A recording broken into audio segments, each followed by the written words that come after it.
சித்தனூரில் இனிப்பு கடை ஒன்று இருந்தது. சிறுவர்கள் அந்த கடையில் இனிப்பு வாங்கிச் சாப்பிடுவர். அந்த கடைக்கார கிழவனுக்கு சிறுவர்களை கண்டால் பிடிக்காது. அவர்கள் மீது எரிந்து விழுவான். அவர்களால் ஏதேனும் வேலையாக வேண்டியிருந்தால் அவர்களை அழைப்பான். இந்த வேலையை முடியுங்கள், இனிப்பு தருகிறேன் என்பான். அவர்கள் அதைச் செய்து முடித்ததும் இனிப்பு தரமாட்டான். மாறாக அவர்களை விரட்டி விடுவான். இதனால் சிறுவர்களுக்கு அவனை கண்டாலே பிடிக்காது. நண்பகல் நேரத்தில் கடைக்குள் படுத்து தூங்குவான். சிறுவனாக இருந்த அவன் மகன் அப்போதுதான் கடையை பார்த்து கொள்வான். ஒருமுறை அந்த கடைக்காரன் மண்பாண்டம் செய்பவர்களிடம் சென்றான். பலகாரங்கள் வைப்பதற்காக வாய் அகன்ற பானைகள் 30 செய்ய வேண்டும். எப்போது செய்து தருவீர்கள் என்று கேட்டான். ஒரு வாரத்தில் தயாராகி விடும் என்றனர். குறிப்பிட்ட நாள் வந்தது. அந்த பானைகளை கடைக்குள் எடுத்து வர வேண்டுமே, என்ன செய்வது என்று சிந்தித்தான் கடைக்காரன்.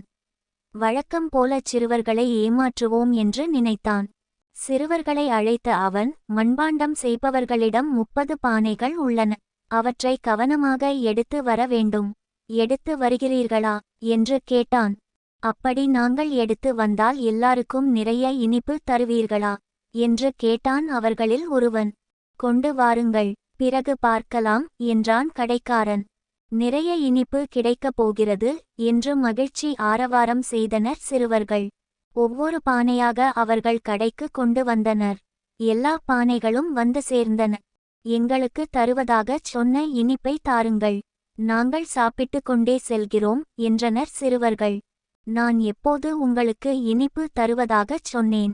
நீங்கள் கேட்டதற்கு கொண்டு வாருங்கள் பிறகு பார்க்கலாம் என்றுதானே சொன்னேன். இப்போதும் அதையேதான் சொல்கிறேன், பிறகு பார்க்கலாம் என்று அவர்களை விரட்டினான் கடைக்காரன். தாங்கள் ஏமாந்து விட்டதை எண்ணி புலம்பியபடியே அங்கிருந்து சென்றனர் சிறுவர்கள்.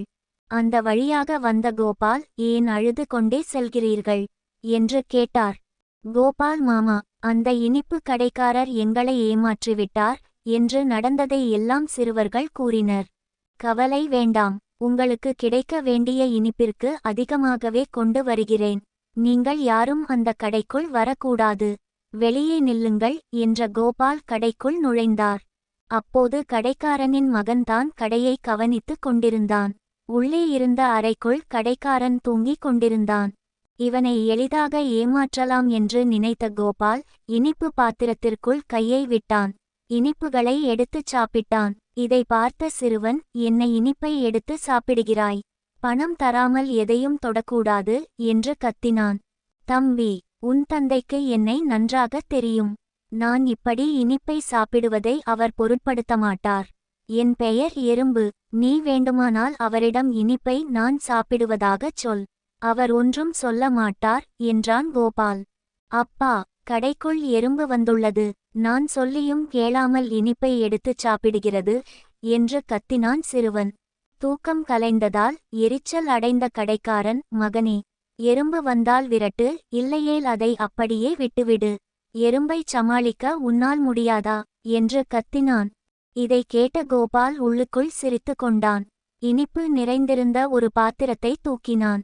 சிறுவர்களுக்கு வழங்க இதுபோதும் என்று நினைத்து அங்கிருந்து புறப்பட்டான். இதை பார்த்து அதிர்ச்சி அடைந்த அவன், அப்பா, நிறைய இனிப்புகளை எறும்பு எடுத்துச் செல்கிறது, பணம் ஏதும் தரவில்லை என்று கத்தினான். இதை கேட்ட கடைக்காரன் கோபம் கொண்டான். என் தூக்கத்தை கெடுக்காதே என்று எத்தனை முறை சொல்வது? நான் எழுந்து வந்தால் உன் தோலை உரித்து விடுவேன். எறும்பு இனிப்பை எடுத்துச் செல்வதற்காக யாராவது கவலைப்படுவார்களா? போனால் போகட்டும், எவ்வளவு இனிப்பை எடுத்துச் சென்றுவிடப் போகிறது? பேசாமல் இரு என்று கத்தினான். இனிப்பு பாத்திரத்துடன் வெளியே வந்தான் கோபால். அங்கிருந்த சிறுவர்களுக்கு ஒன்றுக்கு 2 இனிப்புகளை தந்தான். அவர்களும் மகிழ்ச்சியாகச் சாப்பிட்டனர். உங்களை ஏமாற்ற முயன்ற கடைக்காரனை நன்றாக ஏமாற்றிவிட்டேன் என்ற கோபால் அங்கிருந்து புறப்பட்டான். தூக்கம் கலைந்து எழுந்த கிழவன் விஷயம் அறிந்ததும் குய்யோ முய்யோ என கத்தினான். யார் அந்த எறும்பு என்று தெரியாமல் நொந்து போனான்.